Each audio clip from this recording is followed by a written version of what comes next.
Hello, humans, and welcome back to episode 3 of the Drop Kennel, brought to you by the letter C. In today's topics, we are talking all about capacity for care and compassion fatigue. So, this may get a little emotionally fueled here, or it may not. Who knows? I can't decide what kind of mood I'm in today. Um, so, it's anyone's guess. It'll be a surprise. But welcome back, like I said. And for those of you just joining in, this is the Drop Kennel podcast where we do our shelter ABCs, where in alphabetical order, starting with the letter A, we work through topics based on that letter each week. And like I said, this week we are on the letter C, and I'm really excited to talk about these two topics. I do have other topics with the letter C in mind that I do want to talk about. I'll do it on my Instagram page, and you can find me on Instagram at the_drop_kennel. If you want to tune in, those will come up later this week.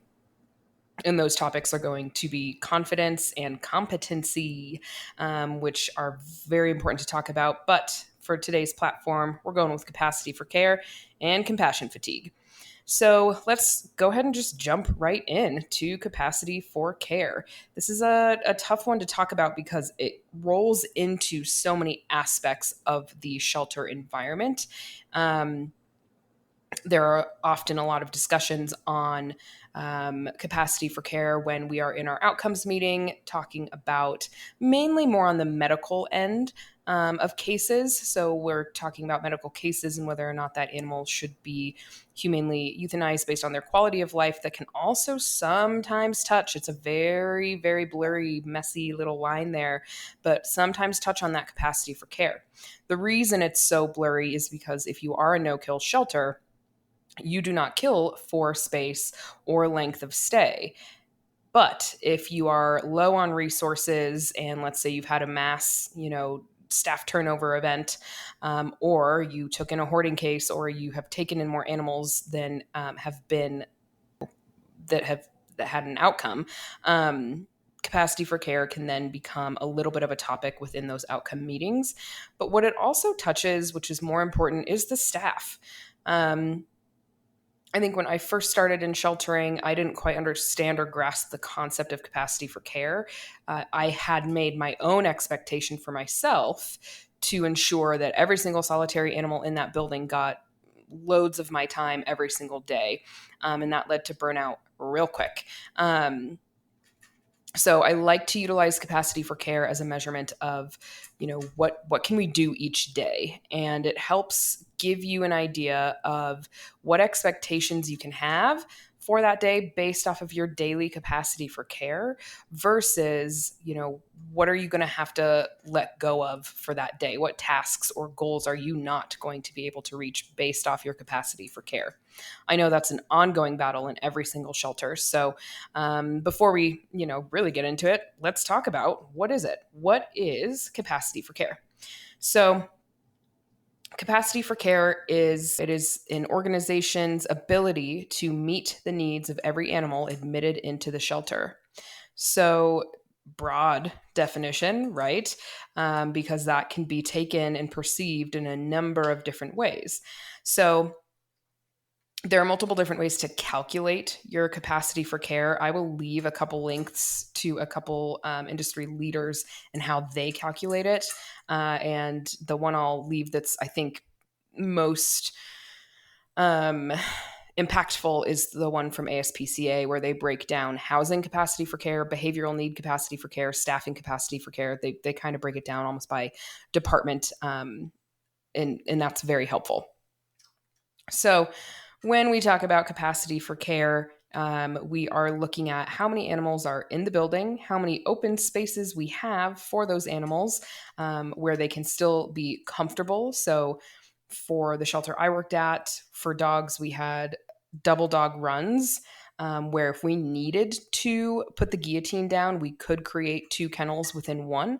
But our goal and our preference is to make sure that each animal has a double. And for cats as well, we have portaled kennels for our kitties, meaning they get two sides of equal space. And we really prefer to never have to portal those to create a secondary living space for a second animal.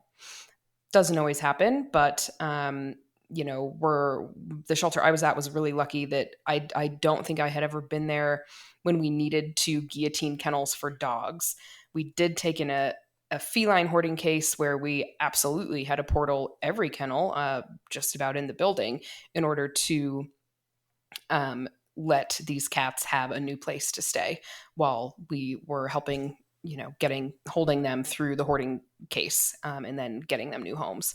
Um, and that was awful. Our capacity for care during that time was, close, if not negative percent. So 0 to negative percent, where we physically could not take in any other cats and safely house them, and safely all encompassing of shelter, attention, food, water, behavioral needs, medical needs. Like those needs would not be met for any additional cats coming into the building at that time. So that's kind of an example of what really bad capacity for care can look like. On a day to day, though, you can calculate, we've got 6 staff members in the building who are on animal care or in the behavior department or in medical. So those 6 people can be available for the current animals in the building. Let's see, how do we calculate what will happen to our capacity for care by 3 p.m. in the event that we have some surprise surrenders that weren't scheduled or strays that come in, etc. And that would always, fuck up your day. And I don't mean that in a mean sense, like how dare the animals come in. Of course, we will take them, but it definitely, from the human aspect, just really makes it so that on some nights you would leave where you were nearing 0% or even dipping into the negative percent of capacity for care, and you would feel as if you got nothing done. You wouldn't feel accomplished. You wouldn't feel satisfied. Hold for Delilah.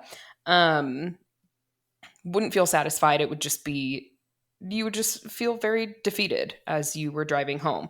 And that's the kind of burden or what you sign up for when you decide to work with heartbeats.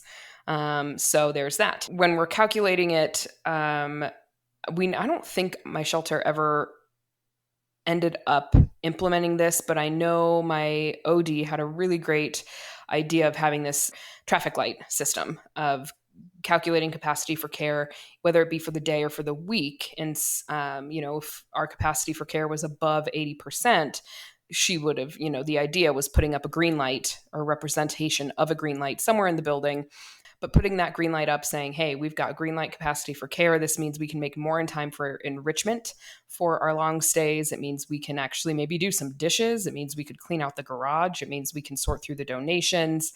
It gives you an idea of like what tasks you can accomplish. Then if you're at about, 40 to 50% capacity for care, we're on our yellow light.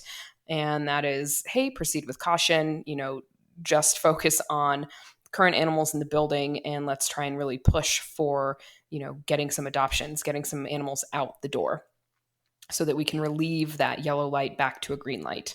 And then, of course, you have your red light, and that is going to be, I don't know what measurement maybe she would have assigned to it, but for me personally, I would say anything below 20%, you're going to be in a red light. For capacity for care. And that's when those days are intense and you just want them to end, and they go by too quickly so that they do end, but then you feel very unaccomplished and you feel very defeated. And this can then lead to what our next topic will be, is compassion fatigue. Because you just consistently feel like when you're in that red light zone, or you're in that 20% or below zone of capacity for care, you feel like you are drowning. You feel like you were taking these big gulps of air only to be met with a few, very jarring inhales of water, not air. And it sucks. To be perfectly blunt, it actually fucking sucks, if I'm being super honest. So capacity for care is such an interesting kind of study, and it goes across. Capacity for care is spoken about in other industries as well, especially ones that deal with heartbeats, whether they are human or animal. It seemingly and this is my opinion and based off of things that I've observed or heard from other friends who are in different shelters or rescue agencies, is that oftentimes you're typically going to be somewhere between red light and yellow light.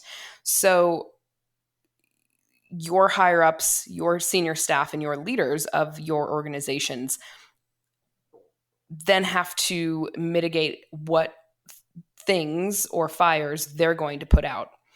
And a lot of time, the animal care staff can feel that their fires are very, very bright and very, very hot. But if admin doesn't see it as such and they see a bigger fire that animal care staff may not be seeing, then you can feel very undervalued and you kind of don't get that validation you need of like, hey, this feels like an emergency. And then you're not getting the support that you need. And that has happened to me. And I've done that to other workers where someone will come in with a behavioral emergency, but they don't see that I'm actually dealing with another one that they hadn't seen yet. And when I don't jump out of my chair and go immediately with them to the one that they're trying to put out, you can end up in that process sort of breaking, I guess, yeah, breaking, I know, Delilah, breaking trust. And it sucks. And it's just this matter of happenstance. It's never purposeful, and by no means under this guise of devaluing what the other staff are feeling is an emergency. But it gets really prickly and really sticky and really confusing for everyone. And I think one of the biggest frustrations is, and other shelter workers who are listening, feel free to comment on whether or not you agree, because I think, at least in the shelter I worked at, there would oftentimes be such high emotions going around, especially when you are at a minimal capacity for care. You're burnt out, you are overworked, you're working with X, Y, and Z behavior animals, which greatly affect your own behavior and emotions as a human each day. And Delilah feels quite passionate about this. I know, it's because sometimes I would come home and just be super upset, huh? Yeah. So I digress. So, as far as how shelters handle capacity for care and the effects it has on your employees emotionally and physically, it's a tough one. It's a tough thing to try and work through because it can lead to so many other issues within the shelter. And if your staff doesn't feel validated and supported and happy, turnover is going to continue to happen. I know in my exit interview, uh, I had mentioned, the culture here is in a kind of horrid state. And a lot of that had to do with capacity for care, lack of continuing education for our staff on behavioral euthanasia or capacity for care in general. There wasn't a ton of knowledge being given to what all of that means and how that makes the shelter run, and how you as a animal care specialist or tech or kennel tech can then utilize that knowledge. And should your admin team go far enough, even further, and offer actual support in some form, be enlightened and empowered to then handle that on their own and manage that for themselves. And that isn't given a lot in a lot of shelters that I know of. And that's a bummer. And I remember in my exit interview saying, hey, the culture kind of blows right now. And I was met with the question, well, what's your solution to it?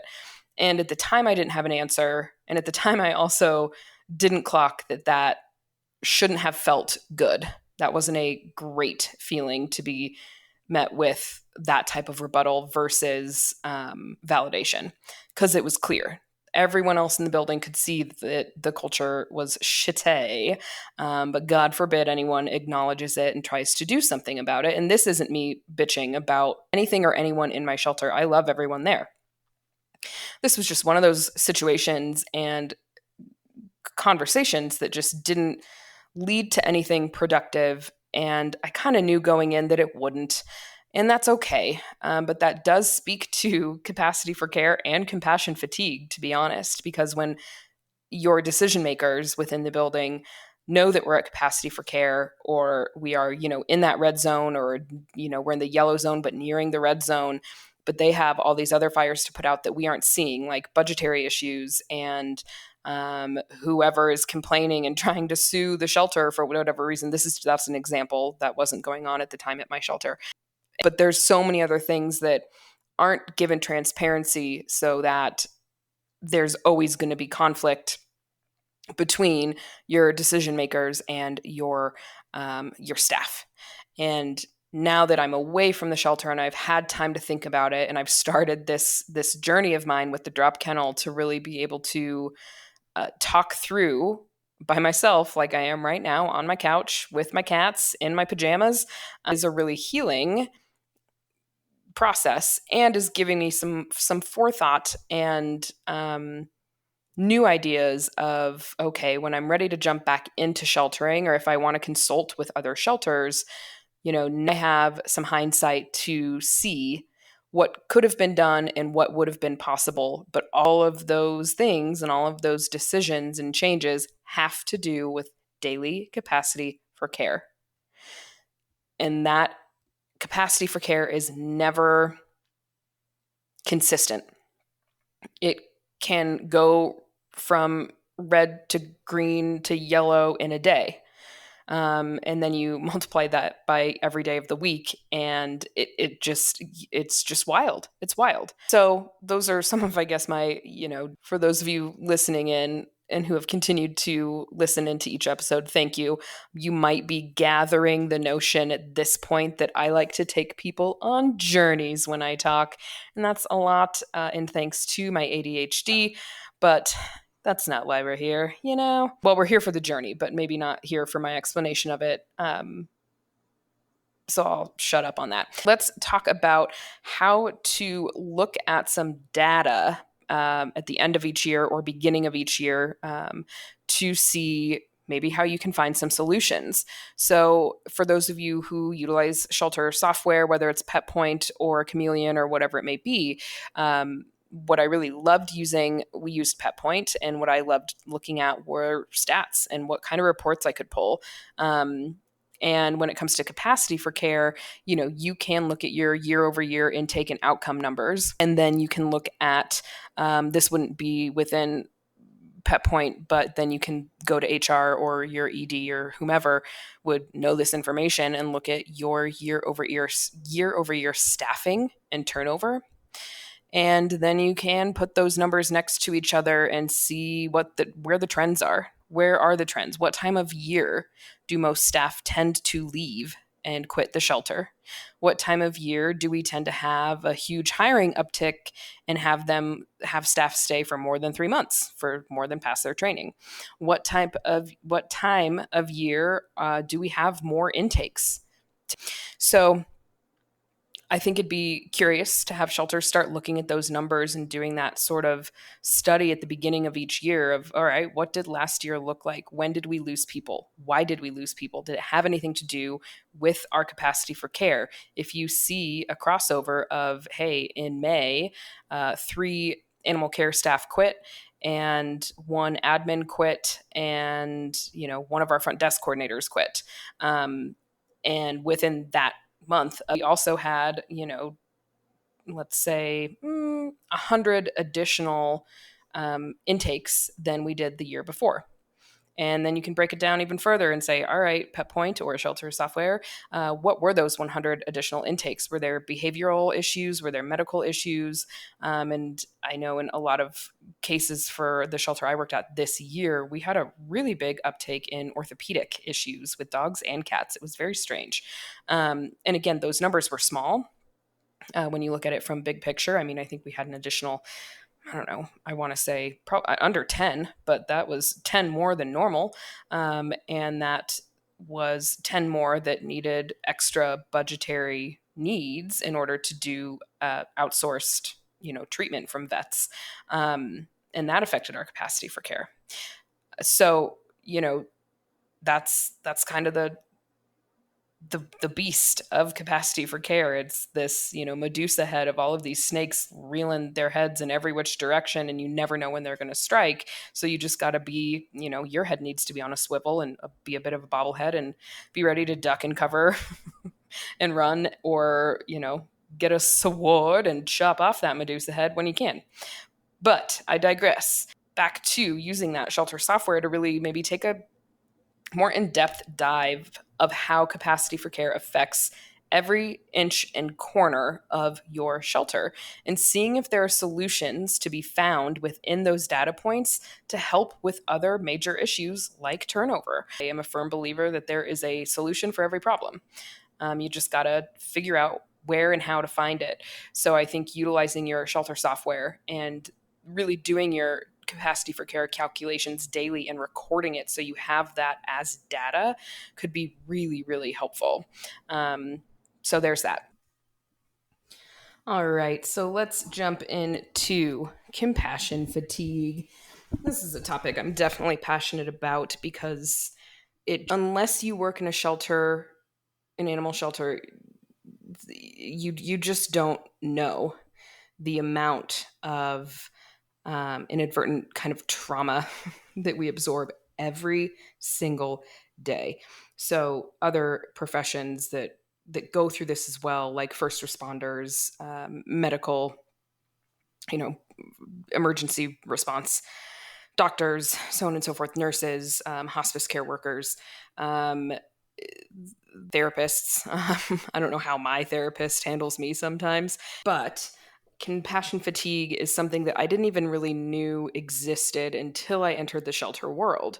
So when we're talking about compassion fatigue, you have happy stories happening all at once with dogs and cats or any other animal that you shelter getting adopted, leaving the building, going on to fulfill their new journey. And you have the happiness of the people. And then, like we talked about last week with human behavior, you have people coming into the shelter as community members who are either having their best day or their absolute worst day, and you're sharing in that space with them at all times. You have to be. There's no way to escape that. I will never forget one person. So before I stepped into the behavior role and I was doing animal care, I was fortunate enough to get promoted to staff trainer. And I'll never forget, one of my trainees was, we were talking about euthanasia and how hard this job is, even outside of the realm of behavioral euthanasia or medical euthanasia. And I remember saying, like, there are tools in place here and you can come to me as a support as well. But I really, implore you to look into these other tools that are provided, like an EAP, and utilize them so that you start implementing positive practices to be able to handle what it is that you're about to experience as your career path, continues on here at the shelter. And her response was, well, I'll just walk away when those things are happening. I'll just go ignore it. This may not be surprising, or it may be surprising. She didn't last very long at the shelter. She got about 3 months in and then chose that this was not the path for her. And that is fucking okay. Because this is not the path for everyone. So let's define compassion fatigue. Compassion fatigue is also known as secondary traumatic stress or vicarious trauma. So it's a physical and emotional effect that may occur when you are working in this type of environment. So again, that's the sheltering environment, first responders, medical professionals, emergency professionals, hospice workers, so on and so forth. So you who are in this day to day, and this is where the through line or the connection between capacity for care and compassion fatigue is so prevalent, because based on your capacity for care, that also measures and kind of predicts the amount of trauma you're going to go through within a singular 10-hour day or 8-hour day. I know at my shelter we did 4 10s, so our days were 10 hours long. And the amount and roller coaster of emotions that you go through within a 10-hour period is it's really hard to even quantify or explain exactly what that does to you, because then at the end of your day, your shift, you get in your car and you're driving home, and there would be more days, more often than not, where I would just drive home and kind of be shaking and couldn't really even cry, even though I wanted to, but I would just be driving home in silence and then talking to myself out loud saying, "What the fuck just happened to me? What the fuck just happened today? And what the fuck just happened to all of us?"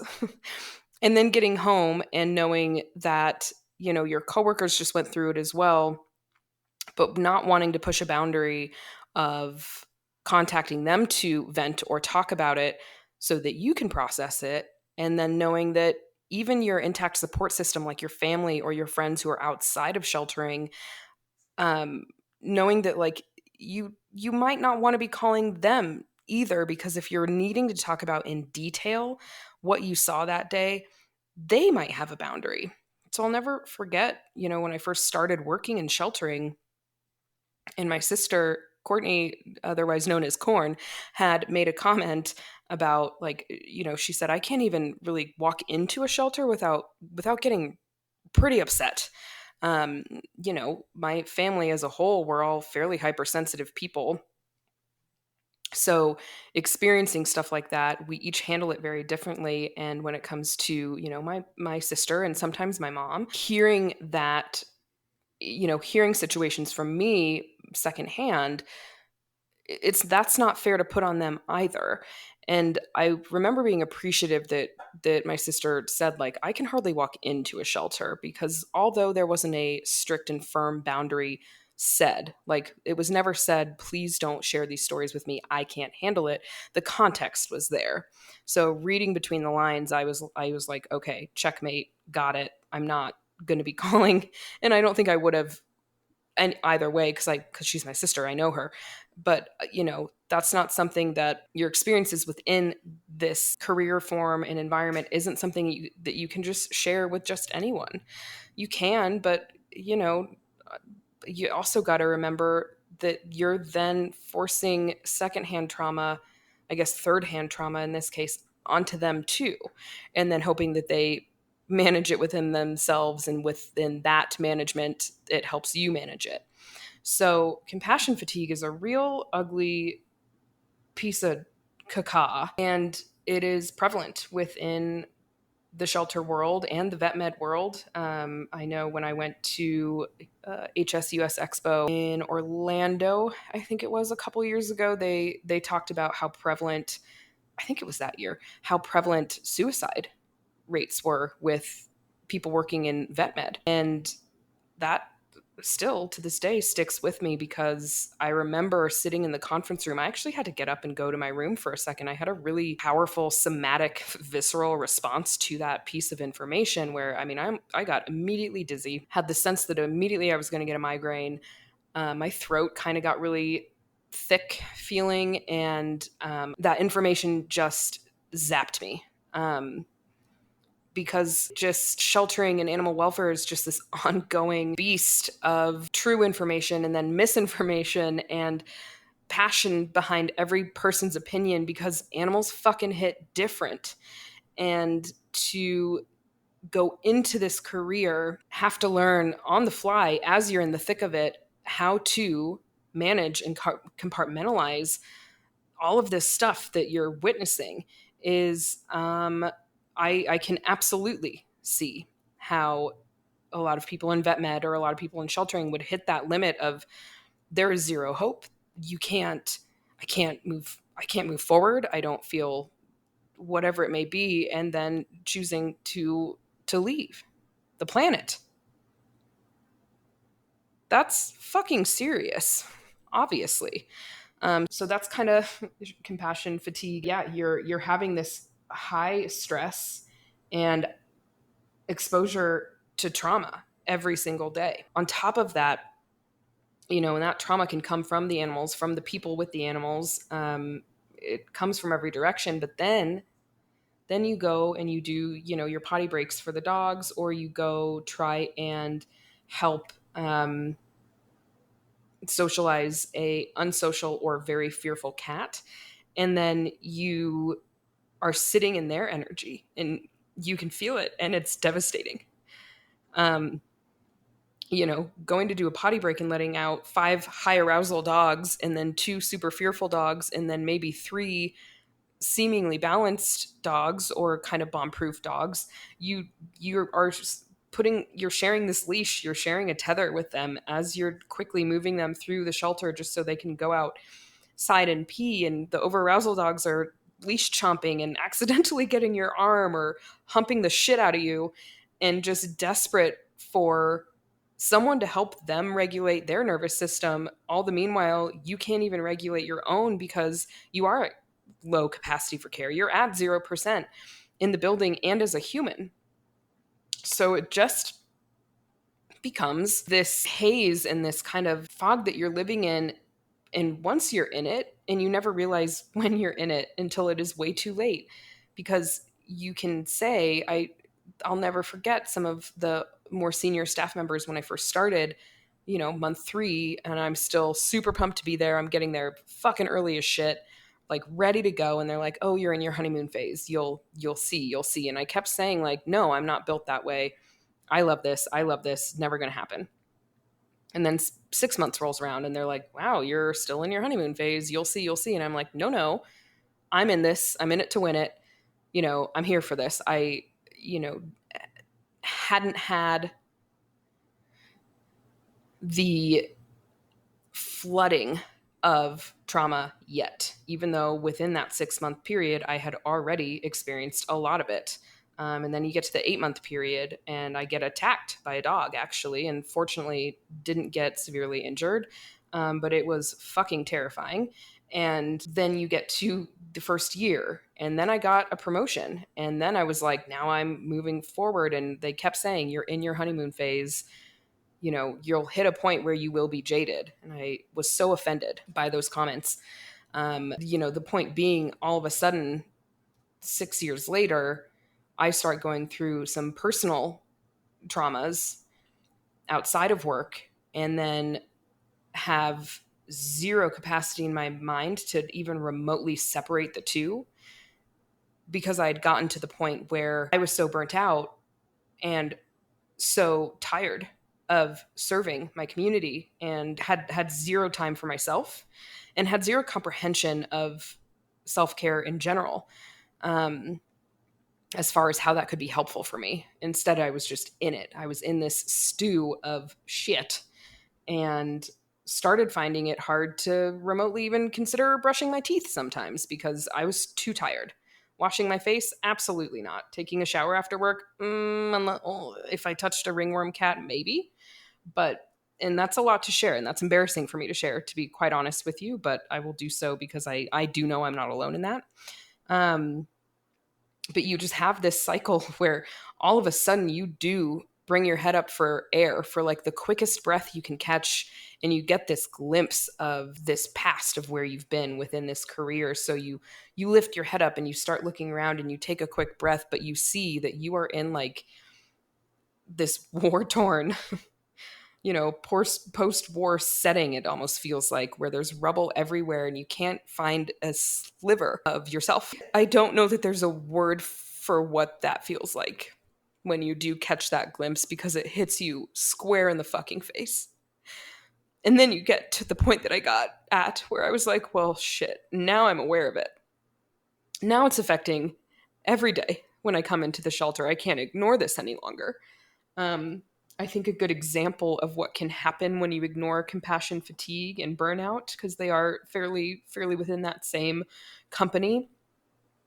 I was so saturated with trauma going on in my personal life, and so bogged down with grief because of that, and then also so shocked that I had gone so far within my career in sheltering without remotely giving a flying fuck about myself, as an individual outside of this work, that I started to clock like I'm being kind of clumsy. Like I, ran into the hook where we keep the, barriers for the dog kennels, and those hooks are big and it freaking hurt. Or I didn't have my slip lead on Gunner the way I should have, and he slipped his leash. Fortunately, it was a situation where he was fine and safe, and there weren't any other dogs or people around. But started noticing those things where I was like, I'm tired.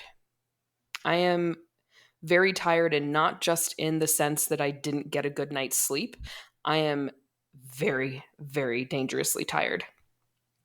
And this is where compassion fatigue comes in, because if you are not operating towards your full capacity as an individual, and you are so fucked up that you can't even like really engage with any of the heartbeats within the building, you got to take a break and you got to step away, and you shouldn't do anything where accidents could be more prevalent.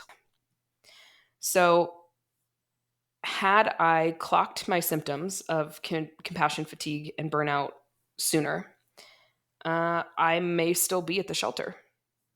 I would have then known, oh, I need to get with my therapist. I need to get with my EMDR gal. I need to find these other tools to help treat this. But instead, I chose to ignore it. And being a true people pleaser within my career realm, couldn't imagine disappointing anyone. Um, didn't give a shit that I was disappointing myself. But I think those are qualities that go into compassion fatigue, and they're the ones that you don't recognize until it is way too late. So, that's kind of my take on compassion fatigue. Let's go ahead and talk about some symptoms of compassion fatigue. Intrusive thoughts, and those would always be a big one for me. Disturbed sleep, also a big one for me in that time. Feelings of anxiety, irritability, anger, sadness, hopelessness, and helplessness. Change in appetite or digestive problems and headaches, and withdrawal from social conditions. Avoidance is a big symptom of it.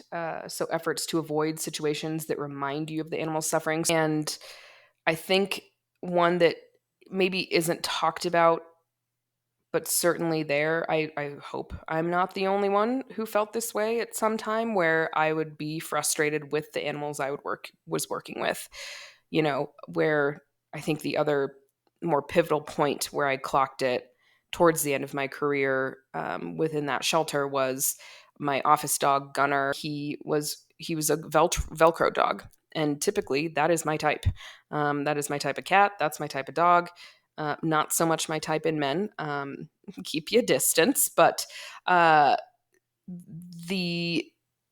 I think he had jumped up on my desk. So he was like counter surfing, but he had just recently had surgery because he had stomach flip. He had bloat. So I was like, Gunner, no, frustrated. And I said, Gunner, we got to get down. And I said it just like that. I picked him up, I put him down, but then he jumped up again. And I'm like, God, he's going to like rip his stitches. So I'm starting to get anxious and having that intrusive thought of he's going to do this one more time and his stitch is going to break open and his bowels are going to be in my office and I'm going to just fucking lose it. So I pick him up again and I put him down and he jumps up again and then yelps. And I just burst into tears. And we're both just staring at each other. He's looking at me, his little tail's in between his legs because he just hurt himself. And I'm bawling because I cannot stand that he just hurt himself. And I was so mad at him. I was so mad at him. And that's the worst feeling, the absolute worst feeling when you are so deep into this type of fatigue and this type of burnout where a dog's just doing his normal thing. He's having fun. I know he's anxious and he's feeling weird. He's still in the shelter after having this surgery that was traumatic for him. I just remember being like, I can't even be in the room with this dog. I cannot control how I'm feeling right now. I was so overstimulated and so over emoted. And so I took him off the desk again and we went outside and I let him get some energy out that way. But I'm crying the whole time. just bawling the entire time. And naturally, because I was a wreck, he really wanted nothing to do with me, rightly so. But it's just a mind fuck. And I'm happy to share those moments that I had, so in hopes that someone else hears this, especially that part with Gunner and feeling angry with one of the animals in the building, and having to sit with that anger, because I guess I should make it very clear I didn't act on anything, nor would I ever. But realizing that you can be in welfare and then have this very conflicting emotion where you are frustratingly angry with one of the animals because you're trying to keep it safe. You're trying to keep it from hurting itself even more. You're trying to keep it from pulling stitches, and you're losing control over the situation, and you're fucking tired. So those are some symptoms. I hope for people listening who are working in sheltering, I pray that one of these clocks you if you are within this um, process of compassion fatigue and you're able to recognize it. And I think that was the most important, most selfless thing I did for myself in that moment was clock it and recognize it and say, this isn't me, number one.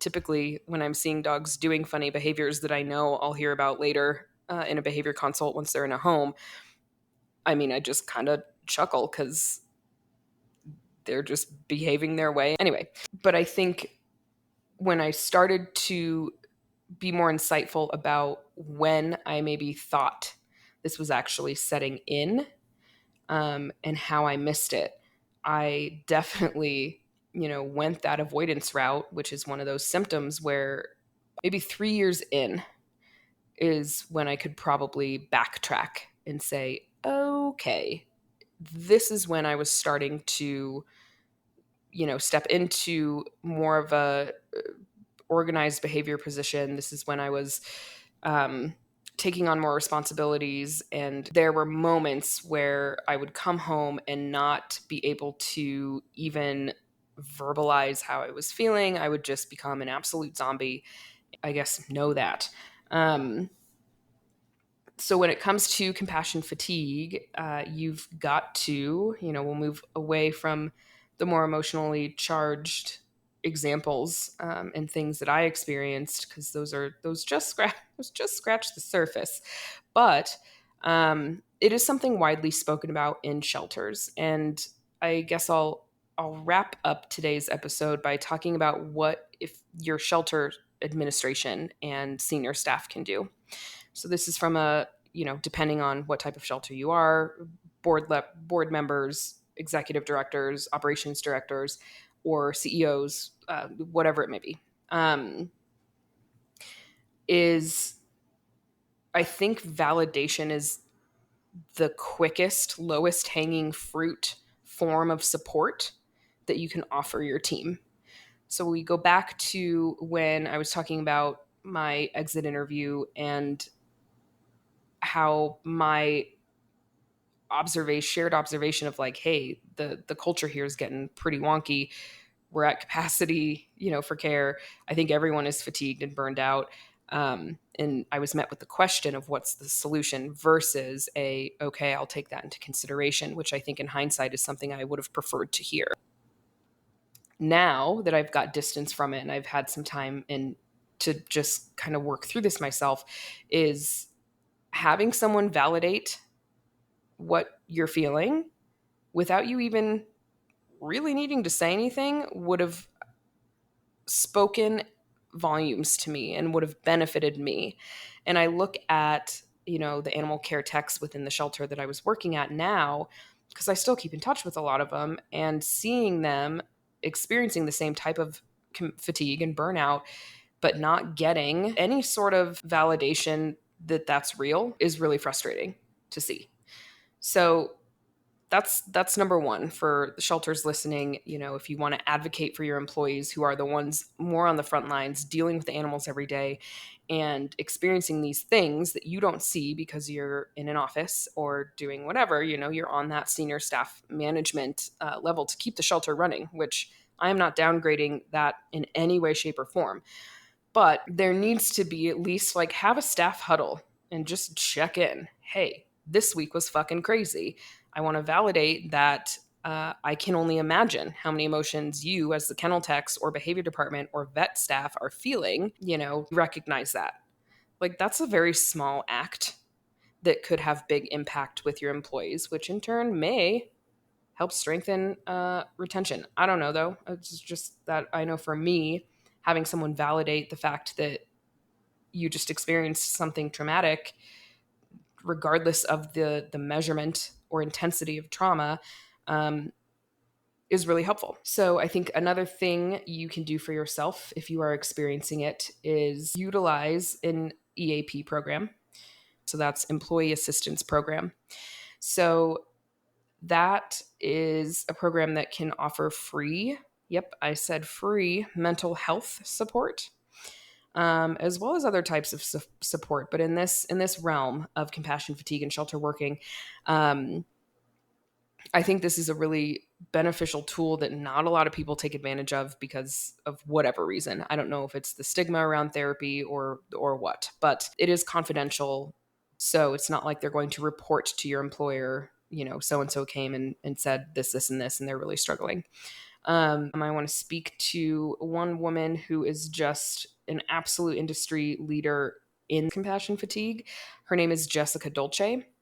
So if you go to compassioninbalance.com, and I'll link this below as well in the description, she's got a lot of tools and resources, free webinars, paid for webinars. She's got a couple classes and programs that your shelter can participate in to help. My favorite one is her assessment. She's got an assessment for organizations. It's a printout that you can hand out to each individual. There's an assessment for the organization and then there are individual ones, but you can have your staff fill this out for themselves if they want to. And it gives them a measurement of where they may be on this scale of compassion fatigue. With that, they can then hopefully choose to utilize an EAP program, or if they have their own therapist, reach out to them. I will say, as I was talking about earlier with, the boundaries that I had with my sister also trickled down with, my mom. And I would say my dad was the one where he's so pragmatic. I knew that I could bring him anything. No matter how intense and traumatic. And it was safe and comfortable, and he was comfortable and felt safe listening to those experiences. But outside of that, I would also reach out to friends that were outside of the shelter system. So it wasn't just like trauma dumping back and forth. And these friends, same thing. I would start by saying, like, I had a really hard week, and I need to talk about it, but I need to tell the details and they're really fucked up. Are you in a space where you can listen to this? And yes, they would be. The friends that I was reaching out to, one of them is a firefighter and an EMT. So he was like, yeah, lay it on me. And, so I was able to get that support. And more often than not, it was never them giving me advice. And it was never someone saying like, oh my God, I'm so sorry you went through this. It was just someone listening and having like a pretty minimal reaction that was most helpful for me personally. I don't know what it would be like for others. I know for me, I just need to get it out and have it be landing on an ear versus right now having it be landing on a microphone while my two cats sleep next to me. This is helpful for sure, but I need that human contact of someone outside of my career choice listening to what I've gone through and just sitting there with me in that space. So that is what I would suggest. Again, I think if you go down the rabbit hole and kind of look at just how big compassion fatigue and resilience is, there's a ton of tools and programs that you can find online that can be really helpful. I will say self-care has now is slowly becoming more and more important to me, even now being out of the shelter setting since May. It's taking me a long time to get to the point where I can make choices for myself that are beneficial, where it is self-serving and I can feel okay about it. But it's really difficult. So I think for those in this journey with me right now, keep that in mind. Like, there's not really a time limit or a timeline on, like, okay, I can work on this for 6 months and then be okay. I think it's going to be ongoing work. And I think if you're going to maintain or continue to be consistent within your career of working in animal welfare, this needs to become top priority, and it needs to become top priority for you now. Even if you don't feel like you are in the danger zone of compassion fatigue or burnout, then keep adding protections to that so it doesn't happen. And a lot of that is going to be self-care, meditating, journaling, working out, eating healthy foods that make you feel good versus foods that make you feel poo-poo. And talking with people outside of your work relationships. I think that's the most important part, because, once you start talking with your coworkers and you're all venting and discussing how you feel, then you're just in this cyclone of emotion, and the trauma's got nowhere to go because you're just keeping it in place. So that's, I guess, my advice for that. ASPCA Pro also has a couple great resources on compassion fatigue. I will link all of those in the descriptions below. So that's that. Thank you for kind of hanging tight and going on this journey with me. I knew when I chose these two topics that they would be emotional, and I knew that it would be a little cathartic for me, in hopes that I can touch someone who may not be recognizing that they're in this whatever stage of compassion fatigue they may be in, and they can get some help. Next week, we are on the letter D, and we're going to actually talk about the definition of a drop kennel, among other things. So I hope you join in. As always, remember, just because we as humans, who are animals too, have a unique cognitive ability to function in this world, does not make us entitled to be assholes to other creatures or each other. Okay, bye bye.